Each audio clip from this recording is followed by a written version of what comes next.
자, 여러분 안녕하십니까. 오늘은 G70의 디자인에 대해서 한번 알아보도록 하겠습니다. G70는 이제 제네시스 브랜드의 D 세그먼트 시장, BMW 3 시리즈와 이제 벤츠 C 클래스 그런 이제 세그먼트에 도전장을 내밀었죠. 그래서 제네시스 브랜드의 좀 더 볼륨을 확장하고 라인업을 더 완성시키기 위한 모델로 막중한 임무를 안고서 태어났다고 할 수 있겠는데요. 자, 그러면 제네시스 G70의 디자인을 한번 살펴보도록 하겠습니다. 자, 일단 전반적인 차의 이미지를 둘러봤을 때 이 차량이 나오기 전에 네티즌들이 이제 우려했던 것이 아반떼 이미지가 남아있는 거 아니냐, 아반떼 고급 버전 아니냐, 뭐 이런 얘기들이 많았었는데, 실제로 실물 모델을 접해본 그 느낌을 전반적으로 말씀드리자면은 제네시스의 뭐 그릴은 그대로 가지고 있고, 그 다음에 이 램프 부분이 이제 아마도 그 아반떼 뭐 형상과 외곽선은 닮았을지 모르겠는데, 제가 보기에는 그것보다는 EQ900에서 가지고 있던 그 라인에 약간 좀 더 가깝지 않은가 그런 생각이 들어요. 그리고 이 차가 이제 출시되기 전에 스파이샷에서 이제 이런 식으로 EQ900와 이제 똑같은 세로 줄무늬에 이제 DRL이 들어간 그런 개발 모델이 사진에 찍히기도 했는데, 이제 보다 EQ900에 약간 그런 쪽으로 가다가 아무래도 내부적인 디자인 수정을 통해서 이제 가로형 이제 DRL로 바뀐 것 같아요. 그래서 전반적인 느낌을 보자면은 뭐 고급스럽게 잘 나온 것 같습니다. 잘 나온 것 같고, 그 다음에 뭐 우려대로 뭐 아반떼를 뭐 고급스럽게 만들어 놓은 거 아니냐, 그런 우려는 뭐 안 하셔도 될 것 같은 생각이 들어요. 측면부를 보시겠습니다. 측면부에서 가장 도드라지게 느껴지는 부분은 프로포션이라고 할 수 있겠는데요. 차량의 비율을 이제 이야기하는 것이죠. 포르쉐에 요번에 그 카이엔 모델이 새로 나와가지고 디자이너가 인터뷰를 하는 것을 들었었는데, 그 사람이 이런 얘기를 하더군요. 우리가 디자인을 할 때 가장 고려하는 세 가지 항목이 있다. 첫 번째는 프로포션, 차량의 비율이고, 두 번째는 역시 프로포션, 세 번째도 프로포션이다. 이런 식으로 굉장히 비율을 강조하는 이야기를 들었었는데, 이 G70을 측면을 봤을 때 먼저 드는 생각이 그런 거라고 생각이 됩니다.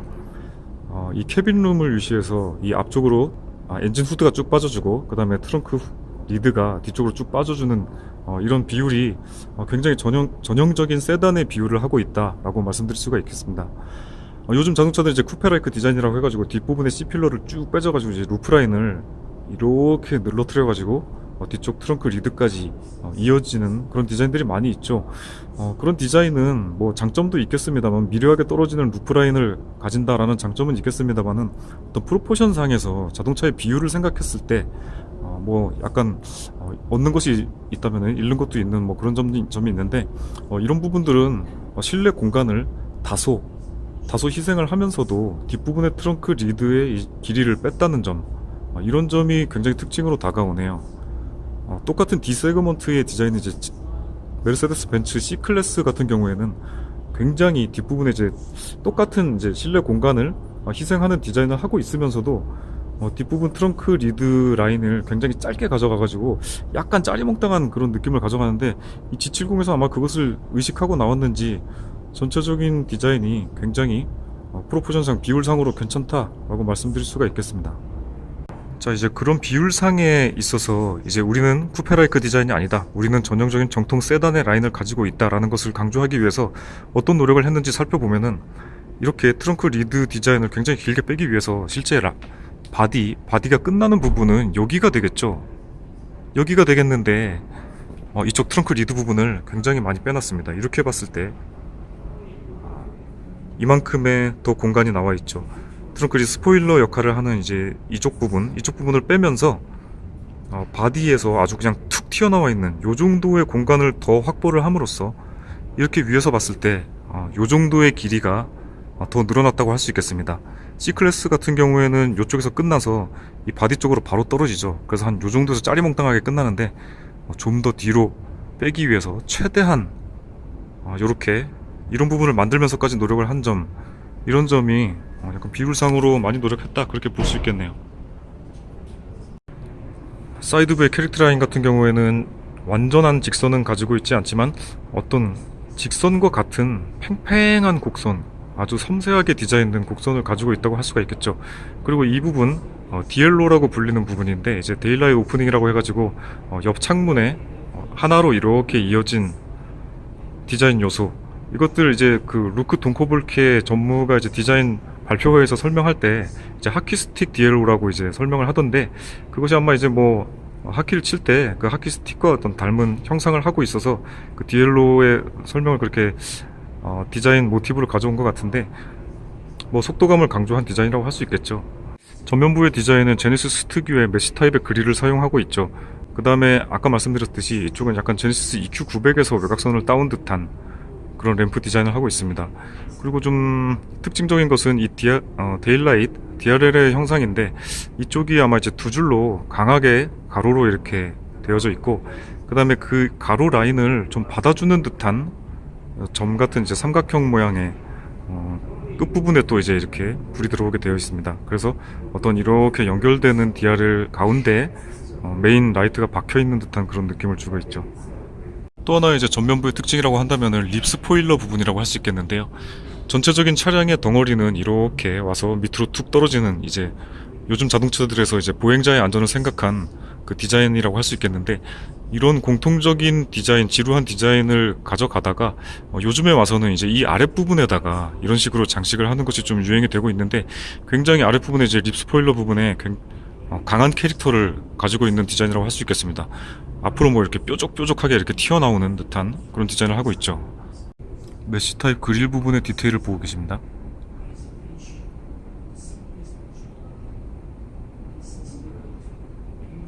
메인 렌즈를 감싸고 있는 부분은 또 이렇게 투명하게 테두리가 가 있는데, 이것이 보통 이제 실버 처리를 많이 하게 되는데, 특이하게 또 이렇게 투명한 처리를 해서 좀 더 클리어한 느낌을 강조하고 있네요.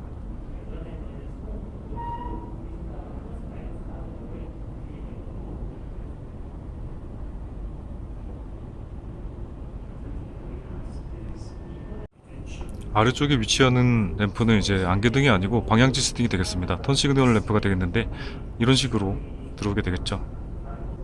자, 후면부의 램프 점등을 보고 계십니다.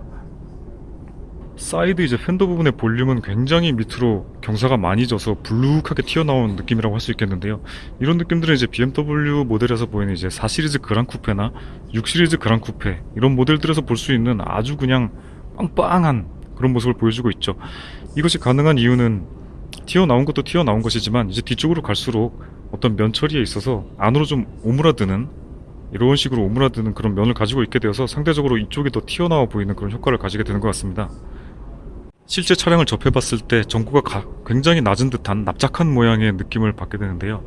실제로도 아마 전고가 낮은 것 같고, 이런 루프라인에 있어서 C필러의 디자인이 굉장히 이렇게 미려하게 뒤로 누워있다가 이쪽에서 탁 꺾여주는 디자인, 이 C필러 자체의 면을 봤을 때도 굉장히 면분할 잘 된 것 같고, 그 다음에 이 도어에 붙어있는 이 부분까지 C필러랑 합쳐서 이제 눈에 들어올 수도 있는데, 그렇게 봤을 때도 모양이 괜찮은 것 같고, 이것을 제외한 C필러 라인을 봤을 때도 C필러의 디자인이 굉장히 괜찮은 것 같습니다.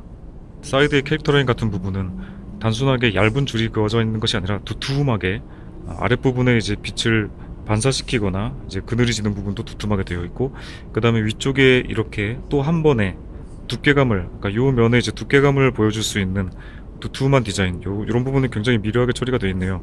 그래서 이렇게 쭉 앞으로 뻗어 있는 이 캐릭터 라인이 굉장히 입체감 있게 뻗어 있는 것을 볼 수가 있겠습니다. 테일 램프류의 이제 디자인도 외곽선을 굉장히 미려하게 따서 이런 부분들의 이제 각은 G80의 어떤 라인이 약간 보이기도 하고요. 그 다음에 이 안쪽에 있는 부분들은 약간 이렇게 L자로 이제 꺾이는 라인을 좀 사용하고 있죠. 그 다음에 이 안에 들어있는 이런 세로형의 어떤 개별적인 요소들은 이것도 역시 이제 G80에서 약간 헤리티지를 가지고 있으면서 그런 것들을 개선하는 모습을 보여주고 있네요. 자, 테일램프 부분의 디테일을 한번 쭉 보시겠습니다. 뭐 안쪽에 있는 저런 세로형의 디테일이라든지, 아니면은 이런 가장자리 부분에 면발광 되는 부분에 가느다랗게 이렇게 촘촘한 라인들, 그 다음에 가장자리에 제네시스라는 이제 로고가 각인이 되어서 숨어 있네요. 후면부의 디자인은 뒤쪽이 굉장히 많이 오그라드는 이렇게 좁아지는 형상의 디자인을 하고 있는데, 메르세데스 벤츠 뭐 C클래스 같은 경우에도 이런 식의 디자인을 채택하고 있죠. 그리고 이런 램프류의 느낌에서 약간 BMW의 느낌도 나고, 어떤 타사와 모델들의 약간 복합적인 느낌이 나는 것 같은 그런 느낌이 좀 들기도 합니다.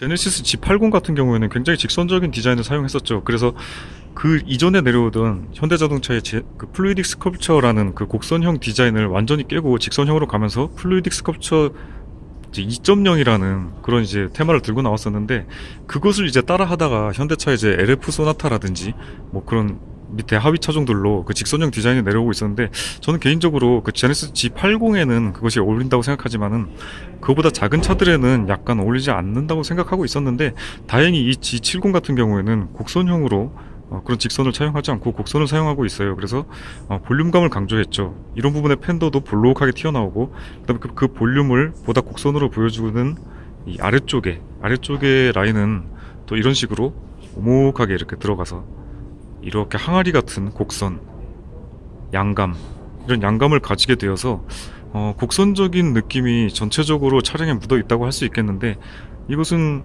뭐 괜찮은 결정, 잘한 결정이라고 생각됩니다. 굳이 G80의 이미지를 그대로 따라갈 필요는 없다고 봐요.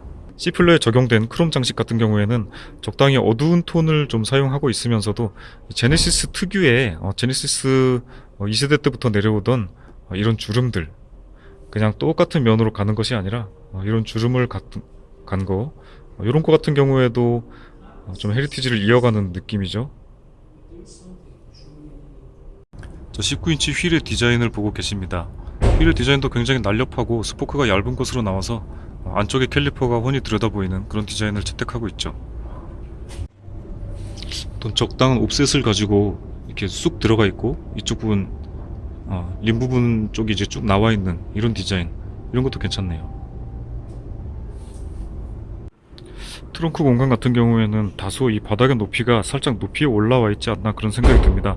그리고 이 열고 닫는 부분이 전동식은 아니고 이제 수동식으로 이렇게 되어져 있는데, 어떤 이렇게 올라가는 뭐 탄성이 뭐 스무스하게 잘 올라간다, 뭐 그렇게 말씀드릴 수가 있겠네요. 자, 이런 트렁크 내부의 마감 물론이고, 그 다음에 이 위쪽 다른 브랜드에서 잘 처리하지 않는 이 위쪽 부분도 처리가 잘 되어 있고, 그 다음에 이제 올라가는 이제 지지하고 있는 프레임 부분도 플라스틱 커버로 감싸고 있죠. 꼼꼼하게 잘 마감되어 있는 것을 볼 수가 있겠습니다. 자, 엔진룸도 간단하게 살펴보겠습니다. 이렇게 스트럿바가 위치하게 되고요. 전체적으로 육각형의 이제 레이아웃을 가지게 되죠. 그 다음에 엔진 블록 같은 경우에는 이렇게 봤을 때 휠의 중심이 여기 있을 때 뭐 엔진 블록 같은 경우가 요 정도에 위치한다고 할 수가 있겠네요.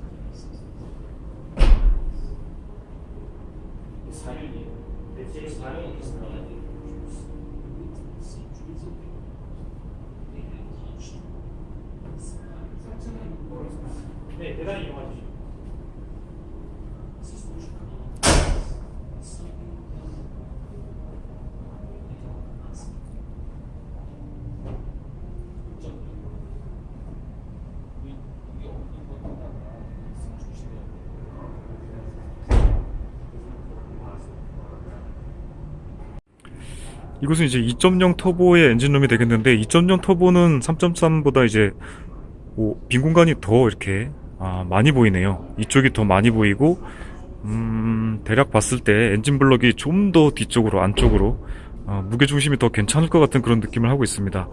그리고 이 후드 같은 경우에는 굉장히 가볍네요. 이것이 이제 알루미늄이 적용이 됐다고 하는데, 굉장히 들어봤을 때 가볍습니다. 딱 들어도 가볍습니다.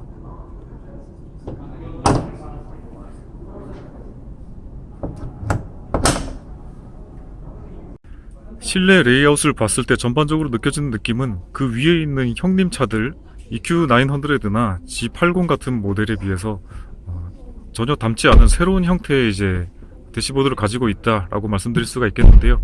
크게 봤을 때 두 가지 느낌으로 다가옵니다. 하나는 이제 수평선을 강조한 이 윗부분에 이제 깊숙하게 홈을 파서 그림자를 짙게 들이운 다음에 이렇게 하나로 느껴지게 수평적인 라인이 하나가 느껴지고요. 그 다음에 두 번째로 느껴지는 것은 이렇게 운전자 위주로 이렇게 랩핑을 한 듯한 감싸 안은 듯한 그런 이제 라인 두 가지가 전반적으로 느껴지는 라인이라고 할 수가 있겠습니다. 그리고 이 인스트루먼트 패널 IP 부분이 굉장히 슬림하게 이렇게 가고 있죠. 요즘 자동차들의 이제 이것도 하나 유행이라고 할 수가 있겠는데, 이런 IP 부분을 슬림하게 감으로써 뭐 이런 플로팅 타입의 화면을 따로 두고 아예 이제 대시보드는 얇게 가는 그런 디자인을 적용하고 있죠.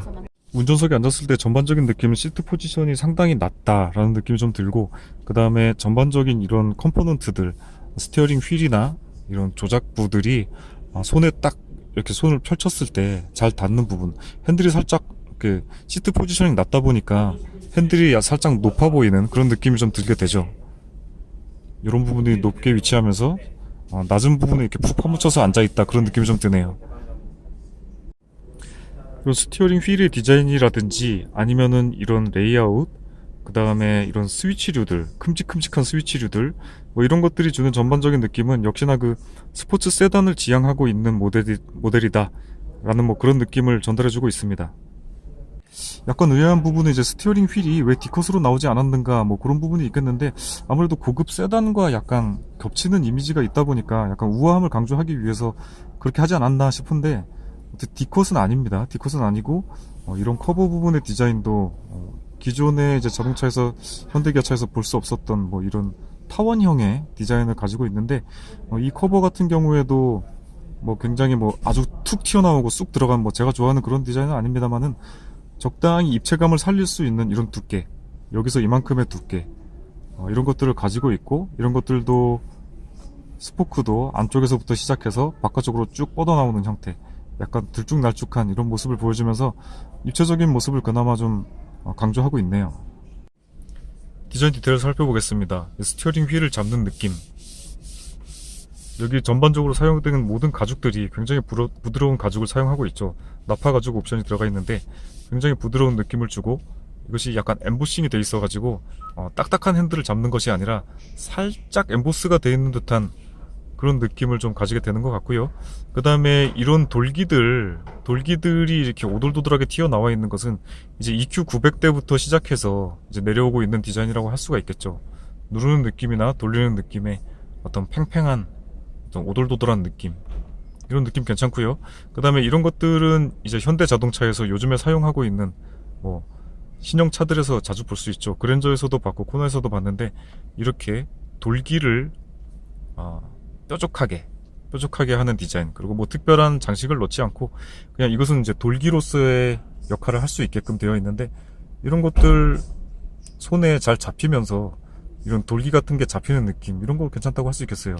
그 다음에 이런 커버 같은 경우에도 스팅어가 나왔을 때 이 커버의 재질이 좀 이상하다, 왜 그렇게 나왔느냐 하는 뭐 그런 느낌을 좀 받았었는데, 뭐 이런 커버 같은 경우에도 어떤 재질에 있어서 무광을 유지하면서 적당한 재질감, 균일한 재질감을 가지고 있죠. 또 에어백이 터진다고 해서 또 어떤 부분에 무슨 절개 부분에 살짝 굴곡이 가 있는 듯한 뭐 그런 느낌도 아예 없을 뿐더러 깨끗한 디자인을 보여주고 있습니다. 대시보드 같은 경우에는 이렇게 슬림하게 떨어지는 라인 양감 괜찮고요. 이렇게 그림자를 좀 크게 줄 수 있도록 움푹움푹 깊이 이렇게 파져 있어 가지고 단면들이 좀 깊숙하게 파져 있는 그런 형태를 하고 있어서 강한 선이 좀 돋보이도록 그렇게 되어 있습니다.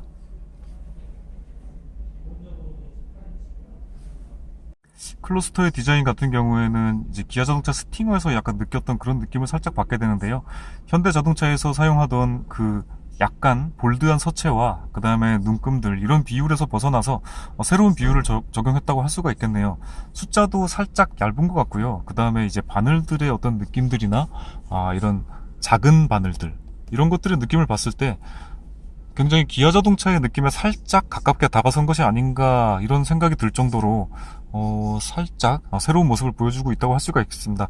속도계 같은 경우에는 이제 300km까지 이제 표시가 되는데, 100km까지는 두 칸에 10km씩 올라가도록 되어 있고, 그 다음에 100km 이상부터는 한 칸에 10km씩 올라가게 돼서 100부터 300까지는 굉장히 짧은 거리로 되어 있고, 우리가 실제로 많이 사용하게 되는 0부터 100까지의 거리는 굉장히 길게 이렇게 움직임이 잘 보이도록 그렇게 되어 있습니다.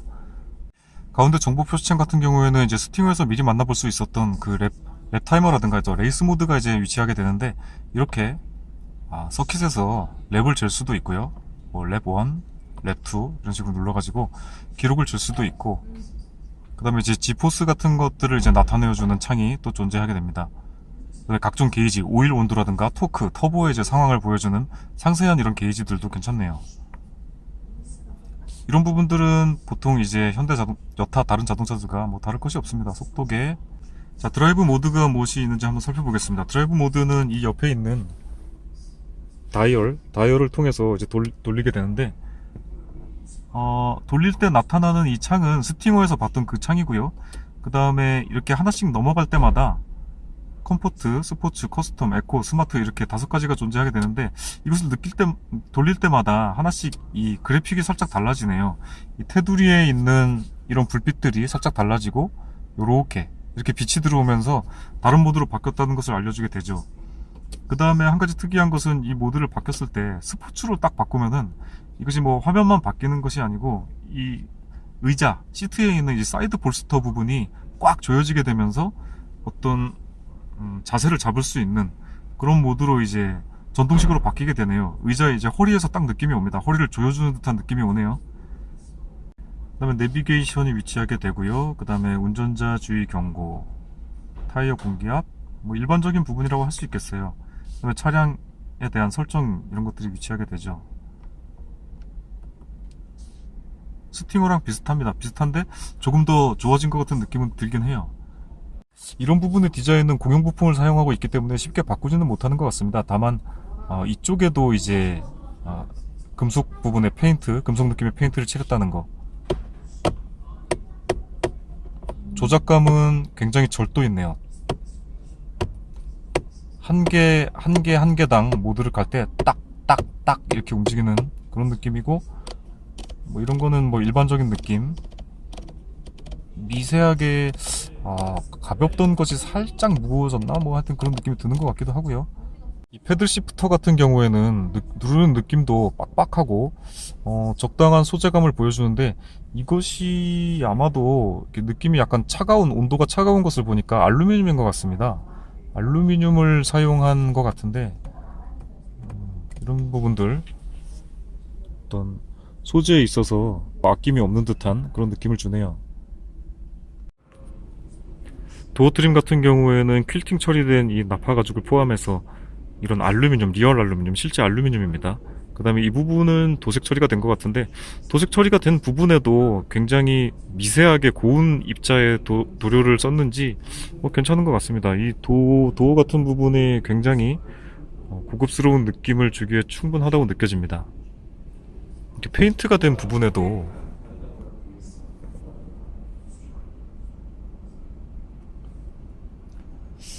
살짝 입자가 보이긴 합니다만, 이런 부분들도 금속과 어우러져서 더 적당한 톤을 내어주고 있네요. 스피커 같은 경우는 이제 렉시콘 스피커가 이제 장착된 것 같고요. 센터 패시아 같은 경우에는 운전자 중심으로 이렇게 겉에 감싸고 있는 이런 디자인을 하고 있죠. 그리고 한 가지 요즘 자동차 디자인에서 어떤 특징이라면 특징인 것이 이쪽 가운데 부분을 약간 돌출을 시켜가지고 이런 부분들에서부터 이렇게 나와서 이렇게 돌아가는 듯한 그런 느낌을 뭐 주고 있는 것도 특징이라면 특징이라고 할 수 있고, 그 다음에 이렇게 감쌌다는 것을 좀 강조하려고 그러는지 이 부품이 대칭이 아니네요. 대칭이 아니라 보통은 이렇게 끝난 것처럼 여기서도 끝났어야 되는데 이쪽으로 좀 뺐습니다. 그래서 모든 것을 이쪽으로 운전자 중심으로 가져왔다 이런 느낌을 주기 위해서 시동 버튼을 아예 여기를 감싸가지고 비대칭으로 여기다 집어넣습니다. 뭐 이것을 집어넣은 것은 좋은데 뭐 이런 이제 돌출로 인해서 이런 부분이 송풍구 부분이 약간 비대칭의 느낌을 가지게 됐다는 점, 이런 느낌은 약간 좀 싫어하시는 분들도 계실 것 같긴 하고요. 그 다음에 이런 부분들도 이렇게 이어주느라고 이것을 잇기 위해서 이것을 또 이어놨는데, 이건 뭐 그냥 뭐 쓸데없는 부분이라고 할 수도, 뭐 말할 거면 말할 수도 있을 것 같습니다. 그 다음에 전반적으로 스위치를 굉장히 한 곳으로 집중시켜 놨다는 느낌이 드는데요. 이 아랫부분에는 거의 스위치가 없게 되고, 이제 손으로 조작하는 부분은 손에 딱 이제 핸들을 잡다가 옆으로 딱 이렇게 왔을 때 이 부분에만 스위치가 집중이 되어 있는데, 이런 부분들은 이제 다이얼로 되어 있고, 심지어 이 다이얼과 다이얼 사이에 여백 있잖아요. 이 여백 부분들도 이제 스위치로 되어 있는 것을 볼 수가 있겠네요. 그래서 디자인상으로 봤을 때는 굉장히 3개의 다이얼만 있는 것 같은 그런 느낌이 얼핏 딱 봤을 때 이렇게 감싸고 여기 스위치 한 줄 있고 그 다음에 다이얼 3개 딱 이렇게 느껴지게 되는데, 사실은 이 여백 부분에도 스위치를 다 이렇게 하나씩 집어넣어 가지고 좀 어떤 효율적인 구성이라면 구성이라고 뭐 할 수 있을 것 같습니다. 이런 부분은 이제 EQ900에서부터 시작된 디자인인데요. 이 볼륨 스위치를 감싸는 이 금속 느낌이 쭉 이렇게 이어져서 이쪽도 이렇게 감싸주는 디자인. 이런 거는 EQ900에서 시작해서 뭐 그랜저 이렇게 이어져 와서 이제 G70까지 왔는데, 한 가지 틀린 점이라면은 그 그랜저 같은 경우에나 뭐 EQ900 같은 경우에 이 금속이 이렇게 하나로 쭉 연결이 돼 있어가지고 버튼을 눌렀을 때 그 금속은 안 들어가고 버튼만 쏙 들어가기 때문에 금속이 손이 닿는 느낌이 별로 안 좋았어요. 그래가지고 누르는 느낌이 이게 좀 명쾌하지 않은 거 아닌가 하고 제가 그랜저 리뷰를 할 때 살짝 말씀을 드렸었는데, 이 G70 같은 경우에는 이 부분, 이 은색 부분마저도 이렇게 커팅을 해서 끊어가지고 이렇게 같이 눌리게끔 그렇게 디자인이 되어 있네요.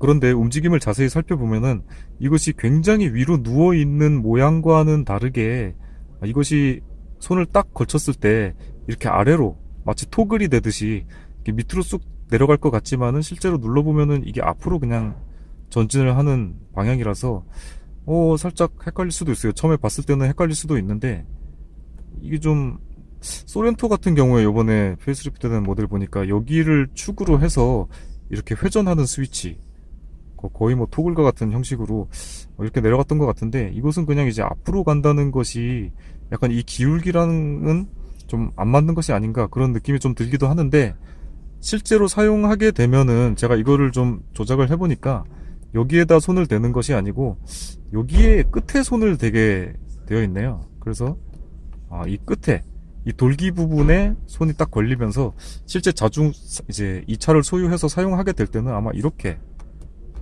사용하게 되지 않을까 그렇게 생각을 해봅니다. 그런 생각이 좀 드네요. 그 아래 하단에는 이제 공조장치 부분에 3개 다이얼이 위치하게 되겠죠. 뭐 돌리는 느낌, 이런 느낌도 적당한 저항감을 가지고 있고 부드러운 느낌을 보여주고 있습니다. 살짝 이게 뭐 흔들리는 것 같긴 하고, 이 사이에 있는 버튼들도 적당히 쿠션감을 가지면서 움푹움푹 들어가는 느낌을 가지고 있네요.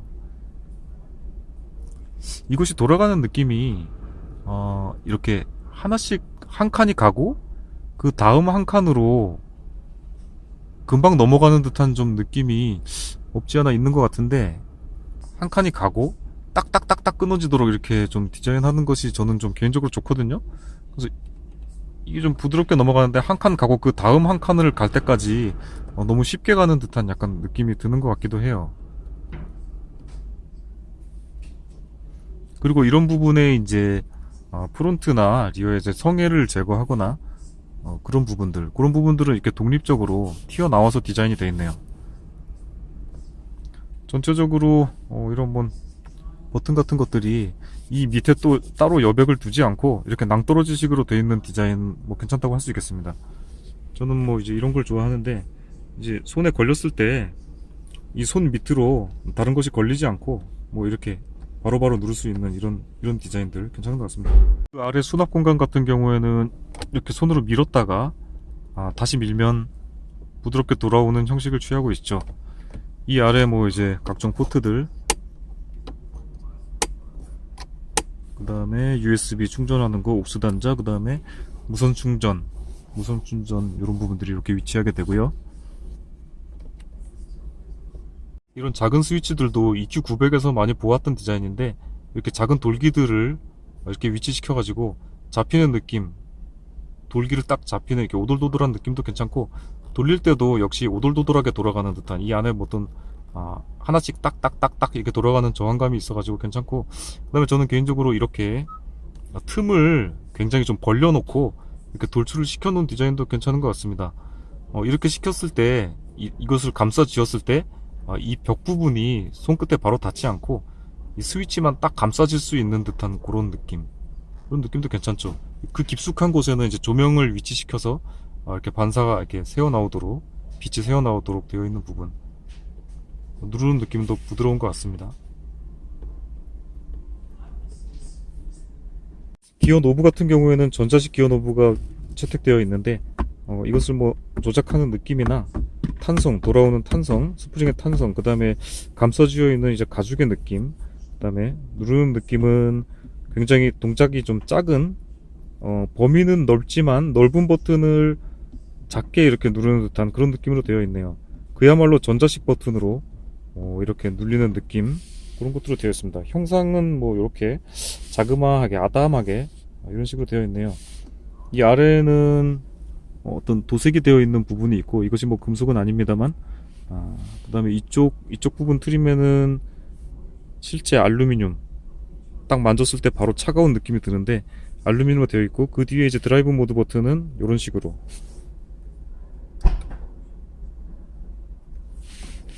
되어 있어서 한번 당겼을 때 다시 돌아오면서 이렇게 모드를 순환하게끔 되어 있습니다.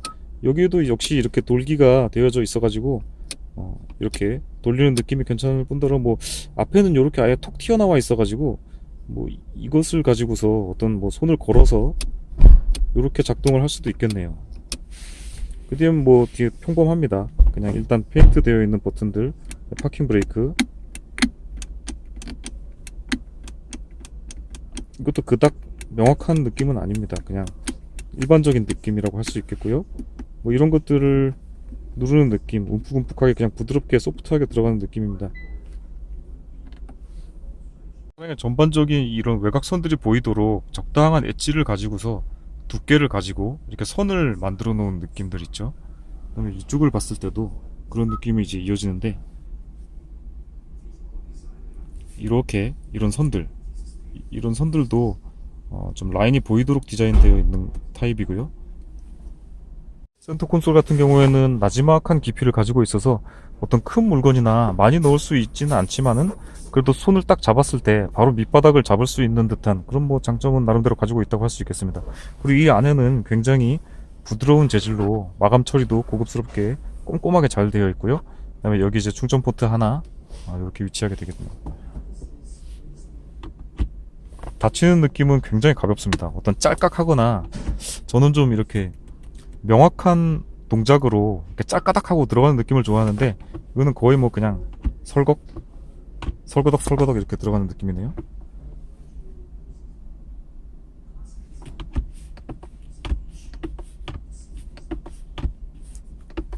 거의 뭐 그냥 누르면 닫힌 거라고 생각하면 되겠고, 컵홀더 가운데 두 개가 위치하게 되는데, 이 테두리 같은 경우에도 각종 스위치류에서 보던 그런 돌기의 느낌, 그 다음에 메탈 페인트 같은 것이 이제 도색이 되어 있고, 이 바닥 부분에도 이렇게 소재가 틀립니다. 그 다음에 심지어는 이 컵을 잡아주는 이 홀딩하는 이 부분에도 심지어는 하나씩 금속 라인이 들어가져 있네요. 어떻게 하든지 이런 금속 느낌의 라인을 좀 많이 집어넣는 그런 느낌을 좀 전반적으로 보여주고 있습니다. 시트 포지션 같은 경우에는 상당히 낮게 되어 있어요. 저쪽이 바닥인데 바로 이쪽이 앉는 방석이 될 정도로 굉장히 낮게 되어 있고, 그 다음에 이 엉덩이를 걸치게 되는 이 부분, 그 다음에 사이드를 잡아주는 부분보다는 이 부분이 굉장히 평평하고 네모나게 넓게 이렇게 디자인된 타입이라고 할 수 있겠습니다. 시트가 이번에는 이렇게 퀼팅 처리가 되어 있어서 굉장히 고급스러운 느낌을 주게 되죠. 한 가지 좀 특징이라면 특징인 게 이런 부분들, 여기에 이제 메탈 페인트된 메탈 라인이 장식이 들어가져 있는데, 이런 것들은 뭐 기존에 보지 못하던 그런 디자인인 것 같고, 여기가 이 장식 안쪽으로 굉장히 평평하게 이렇게 반듯하게 되어 있는 것을 볼 수가 있는데, 이 부분은 이 플라스틱입니다. 플라스틱에 아주 곱게 이렇게 도색이 되어 있어서 부드러운 도색, 가죽과 같은 느낌이 나긴 하는데, 가죽을 반듯하게 한 것은 아니고 이 부분은 아주 그냥 평평한 플라스틱입니다. 플로팅 타입의 화면 같은 경우에는 테두리가 거의 없는 화면에 까맣게 이렇게 처리를 해가지고 여백을 좀 까맣게 처리한 좀 심플한 디자인이라고 할 수 있겠습니다. 테두리에만 이렇게 메탈 페인팅 같은 것이 되어 있고, 이것이 약간 BMW에서 좀 봤던 그런 익숙한 디자인이라고 할 수 있겠는데, 현대나 제네시스에서는 볼 수 없었던 그런 디자인이라고 할 수 있겠네요. 똑같이 튀어나와 있더라도 다른 모델 같은 경우에는 이렇게 좀 여백이 있거나 한데, 까만 부분에 이런 끝을 좀 이렇게 끝까지 좀 바트게 이렇게 가져가고 심플한 느낌을 주고 있죠. 뭐 드라이브 모드가 바뀔 때는 이런 식의 그래픽도 뭐 나오게끔 되겠고요. 그 다음에 이 안에 들어가게 되는 뭐 내비게이션이라든지 인포테인먼트 시스템 같은 경우에는 여타 현대 뭐 그런 자동차들과 비슷한 것 같습니다. 헤드라이너랑 A필러 같은 경우에 내장재 같은 경우에는 굉장히 부드러운 스웨이드 재질로 되어 있어서 약간 고급 차들에서나 볼 수 있는 그런 재질로 되어 있네요. 뭐 만지는 촉감 같은 것이 굉장히 부드럽고 좋습니다. 자, 램프 부분의 디자인은 이런 식으로 되어 있죠. 이렇게 렌즈가 하나씩 좀 움푹 들어가져서 있는 타입이고요. 그 다음에 이렇게 무드 램프 같은 것이 이제 기존에 봤던 뭐 디자인으로 이렇게 되어 있습니다.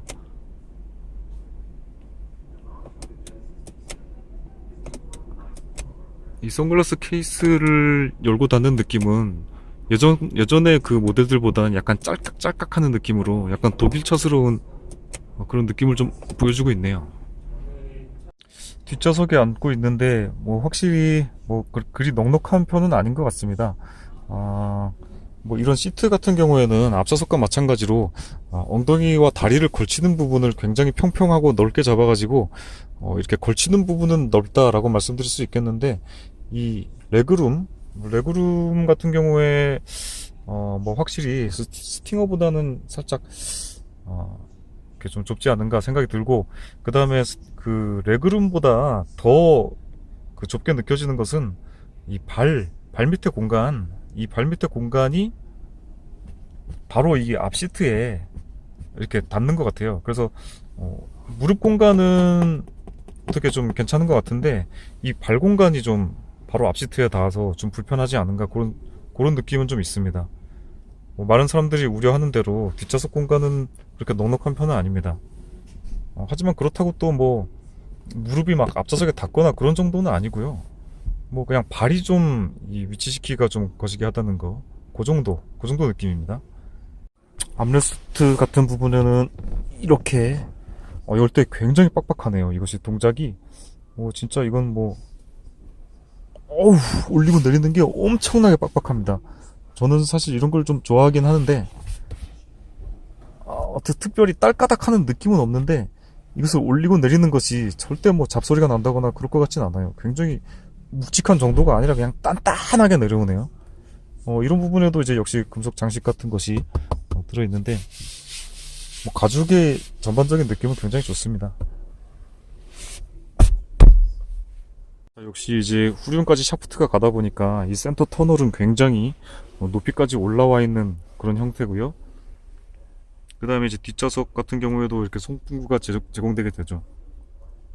살짝 이렇게 모서리를 살린 디자인, 각진 디자인, 그런 디자인을 하고 있습니다. 이것을 만지는 느낌들도 뭐 부드럽고 조작하는 느낌들 뭐 다 괜찮은 것 같습니다. 부드럽고 묵직하고 그런 느낌이네요.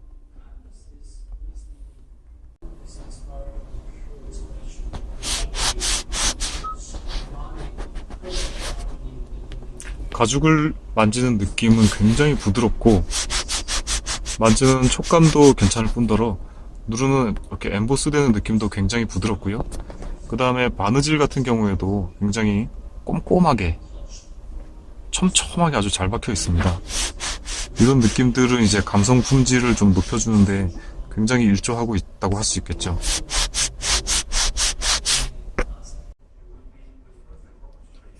자, 이렇게 뒷좌석에 있는 룸램프 같은 경우에도 이렇게 무드램프를 가지게 되겠고, 독립적인 이런 램프를 가지게 되죠.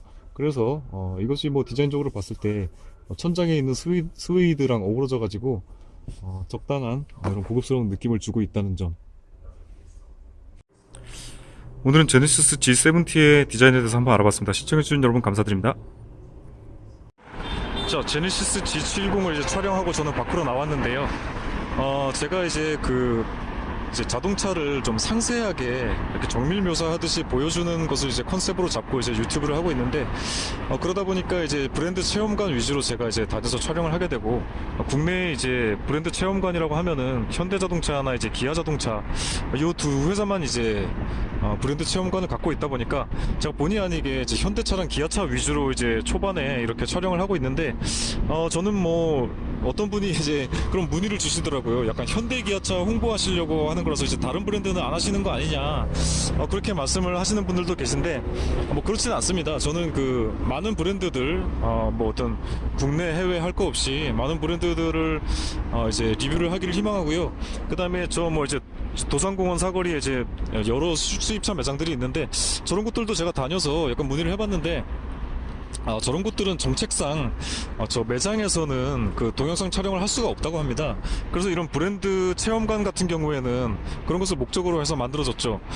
다른 전시장 같은 경우에는 좀 약간 뭐 불미스러운 일들도 있고 해가지고 그 촬영을 좀 금지하게 되어 있습니다. 그래서 불가피하게 제가 일단 그 현대기아차의 이제 브랜드 체험관 위주로 그렇게 이제 촬영을 하고는 있는데, 이제 여러분들의 이제 앞으로 그 독자분들의 어떤 차량이나 시승차도 제가 이제 받도록 하겠습니다. 그래서 독자분들 가운데서 뭐 이제 차량을 제공하고 싶은 분들이나 아니면은 그 뭐 렌터카나 하여튼 법인 회사나 아니면은 그 딜러분들, 그 카 마스터님들, 딜러분들 같은 경우에도 제 이제 그 컨셉에 맞는다 싶어가지고 차량을 소개하시고 싶으면은 뭐 어떤 그 기업의 홍보랑 광고 같은 거는 제가 이제 동영상 앞부분에 어떤 돈을 받지 않고 뭐 넣어주는 정도, 그 정도는 제가 뭐 협의 가능할 것 같으니까요.